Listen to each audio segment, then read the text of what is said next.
says the Ramchal. We started the first chapter, the man's duty in the world. So we said that a person has to be careful not to miss out on what the goal in life is, and thinking that just having parnasat tova and being able to buy whatever you want and being able to eat good food in the evening and having good entertainment is the point of life. And he says that's a big mistake. It's a bribe. The biggest lie they sell us. He says the man's essence is really to work. Says Eov. Man is built to toil. The struggle, overcoming struggle, is what gives fulfillment to a person's soul.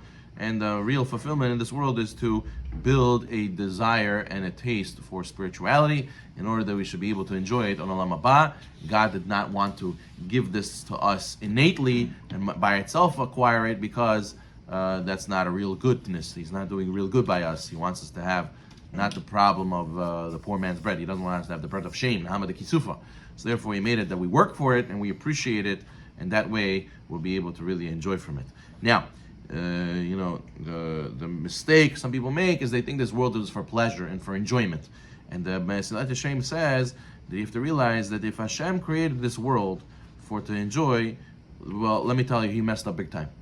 Because if you think about it, from a person's day, break up the day. How much of the day do you really enjoy? Right? Okay, so you got to wake up. Nobody likes to wake up, right? You wake up, you go, let's say you pray. Okay, so you go pray. Okay, if you enjoy praying, that's great. If sometimes you don't always enjoy it, fine. Then you have to go take your kids and you do schlepping, so more schlepping. Then you got to schlep yourself to work, so you go to work, fine. Maybe you eat, maybe you have a little bit of fun. You eat a little bit during that day, 5-10 minutes, and then you calm down for 5-10 minutes. Then you got to go to work.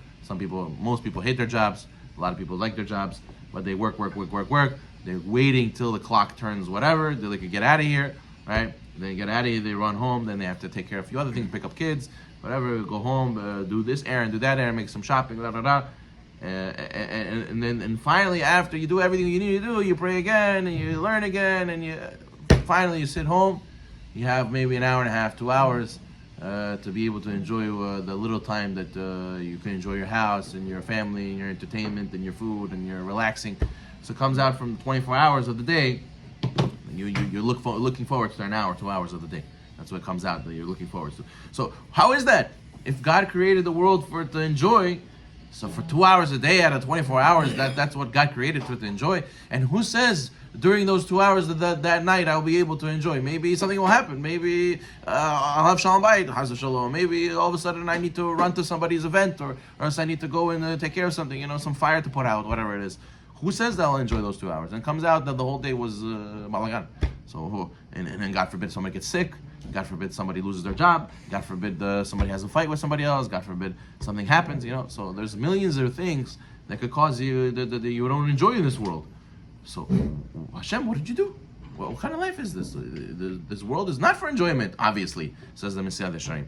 And he's right. And he says, you're right. It's not for enjoyment. It's for to work. It's for the struggle. And you need to learn to appreciate the struggle. Once you learn to appreciate the struggle, then it'll be enjoyable.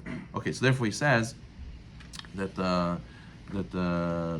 Hashem wanted us to understand this, and therefore he gave us the mitzvot to be able to get to that level closer and closer and closer of enjoying spirituality by constantly doing the mitzvot. And he says, you have to realize that Hashem, when you fall into the trap of the Yetzer Hara, not just do you ruin yourself and chances for Olam Haba, you also ruin the world. Meaning two things. The Yetzer Hara wants us to win and beat him, right? The Yetzer Hara, what's the point of the Yetzer Hara? Why does Hashem create evil? Hashem is always good, and he's ultimately good. He's total good, so how could he create evil, the Yetzer Hara? The Yetzer Hara wants us to beat him. He's an angel at the end of the day. He wants us to serve the purpose that Hashem wants us to serve, and that is to overcome him and to beat him. Now, the Gemara says on the day of judgment, nations of the world will say the Jewish people don't deserve reward, and they didn't keep the Torah. And then Hashem will call Nimrod, and he said, Nimrod, what did you do to Abraham? Remember? He says, yeah, I told him to bow down to idols, so I'll throw him in the oven, into the furnace. And what did he do? Hashem is going to ask him. He didn't bow down. He kept your Torah, and I threw him in the furnace. So then he's going to call Lavan, what did you do to Yaakov Avinu? And how did he treat you? And how was he honest with you, or was he tricking you also? And like this, they're going to go, and they're going to testify themselves. The evil is going to testify itself. No, they didn't listen to me. They overcame me and they fulfilled their purpose. So the Rabbi Yochanan Levavitch says, the evil wants to be uplifted. The fallen sparks of the klipa want to be uplifted by you saying, no, I'm not going to listen to you and I'm going to overcome you, and then they will come and testify that you fulfilled the purpose. So therefore, that's number one. And number two, he says that Hashem created this world. This world is a stage for the Jewish people and the Torah and the mitzvot. That's why Hashem created it. And therefore, when you don't use the world for that, you use it for your personal benefit, so you ruin the stage. Imagine you pay top dollar for a Broadway show. You know, they make the beautiful stage, beautiful settings, beautiful background. They got all the costumes. They prepared their lines. They made a whole production, right? Months and months of preparation. And a guy, a wacko, comes on, jumps on the stage, and he starts yelling, screaming, ripping things apart, throwing food everywhere, ruining the stage. What are you doing? We worked so hard for this stage, and you ruined it. Now all the people start throwing tomatoes. They start leaving. The show is ruined. Hashem made a big show. It's called this world. And what is this world for? The stage? It's to be able to give a place for the Jewish people to do Torah mitzvot and to fulfill and uplift this entire stage with them. And you go and you say, what's the point of life? Making babki. The point of making, what's the point of life? To enjoy, to buy that house, to finally retire. And you know the famous story with the guy who was fishing, right? He's a young old guy fishing, and the guy says to him, wow, you're a good fisher. Look how many fish you caught. And he says, yeah, so you know, you're really good at this. You should teach other people. If you teach other people, you can make a course, and you can sell this course, and then you can make a business. You can hire employees, and then what? He says, then you'll become so big, you'll be able to, have a company, put it on the stock market, and the people invest in you. You become a multi-billionaire. And he says, then what? And he says, you can retire, and then you can do what? He says, then you can go and fish. Then you can go sit here and fish and enjoy the rest of your life, right? He says, you fool, I'm doing this now. Why do I have to go all here, all day, all the way to come back here just to retire and sit? You know, these people, they work so hard, so they can have the house, the car, the this, the that. They retire. Wait, so now what do I do? Wait, there's no work? What? I don't have to wake up and go to work, so I don't know what to do with my time now. Work is the only thing I know. You know, the bobo, the one day a year that they don't go to work, right? It's a New Year's or whatever, it's Thanksgiving. He's like home. He's like, what's this? What's home? What do I do? Who do I scream? Who do I yell at?